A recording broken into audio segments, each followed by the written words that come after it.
So, what would I like to see in a new normal? I'd like to see that the majority of those in power actually accept that police brutality is an outgrowth of white supremacy. And they'd also have to admit that racism in this country is systemic, rather than a series of isolated incidents.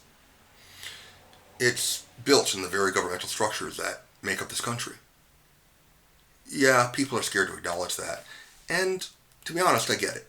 When you live within a system for a long time, and you benefit from that system without having to do anything other than just be the color that you are, that can be scary.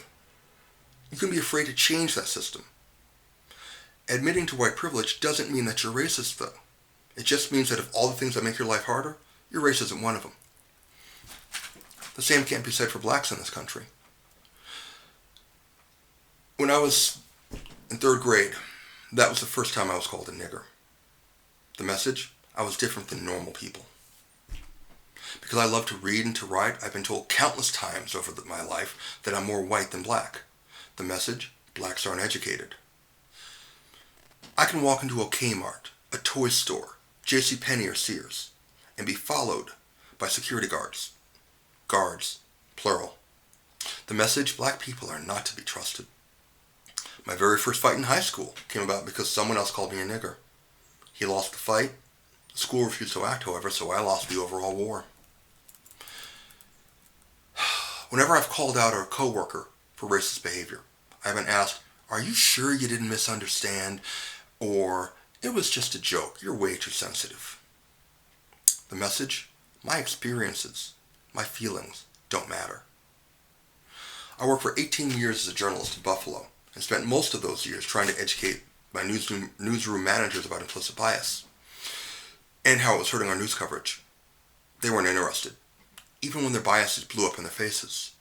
The message? My opinions, my professional experience, they don't matter.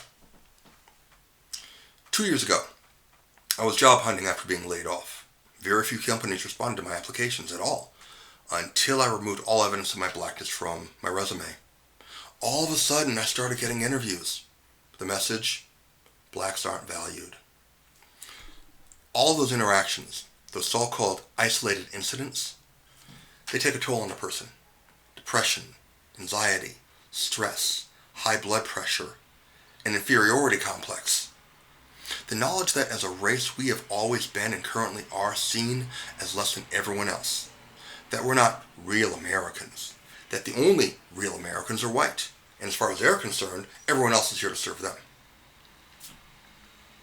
It undermines our sense of self. It makes us afraid to speak up, to speak out, because we know it doesn't matter.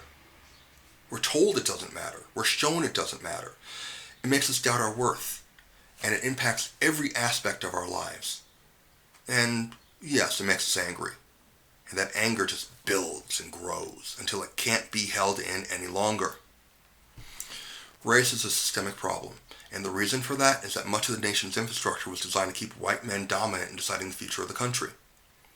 The so-called freedom from slavery blacks enjoyed after the Civil War, it didn't take long for white supremacist politicians to undermine them, leading to the Jim Crow laws that disenfranchised blacks in the South. The federal housing loans after World War II that created America's middle class and led to suburban neighborhoods, blacks weren't even allowed to apply. That led in large part to the current wealth gap. And then there's today. Banks. Blacks are typically charged higher interest rates than their white peers for loans, despite having the same credit score. Personal interactions. 65% of black adults have been in situations where people acted as if they were suspicious of them because of their race or ethnicity. For whites, that number is only 25%. Healthcare. Black women are 2.5 to more than 3 times more likely to die in childbirth than white women. Also, blacks are 34% less likely than whites to be prescribed opioids for back pain, abdominal pain, migraines. 14% less likely to be prescribed opioids for pain from traumatic injuries or surgery. So our pain apparently doesn't matter either. Education.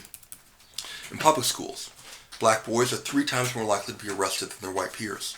Black girls, 1.5 times. Black K-12 students are more than 3 times more likely than white students to be suspended or expelled from school. Law enforcement. Black adults are stopped by police about 5 times more likely than white adults. As to drivers, black drivers are far more likely to be pulled over in traffic stops than their white counterparts. Although, a fun fact, that difference tends to go down at night when officers can't clearly see the driver. So it's clear there's a manifestation of choice there to pull over the black drivers more often during the day. Also, overall, black men are 2.5 times more likely than white men to be shot by police. And even though blacks make up just 13% of the U.S. population, they make up 25% of those shot by police. And 33% of unarmed people shot by police in this country. Now, I've been hearing a lot of analogies relate to bad apples.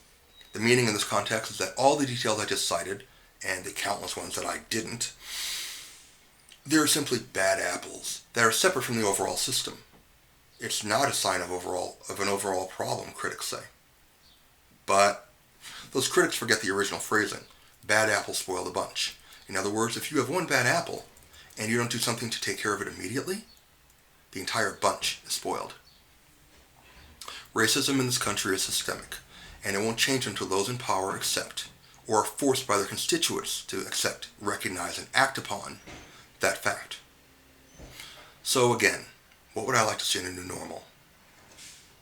I'd like to see a country that not only supports the idea that everyone is created equal, but actually respects and honors that ideal. I'd like to see an end to what others who look like me go through. The rejection, the suspicion, the devaluing, and, lest we forget what these protests are about, the wanton slaughter by entitled white men who value their rights more than they do black lives. And the police officers who, when told that they are killing an unarmed person of color, respond, "I don't care." I'd like to see the recognition that black lives matter as much as anyone else's.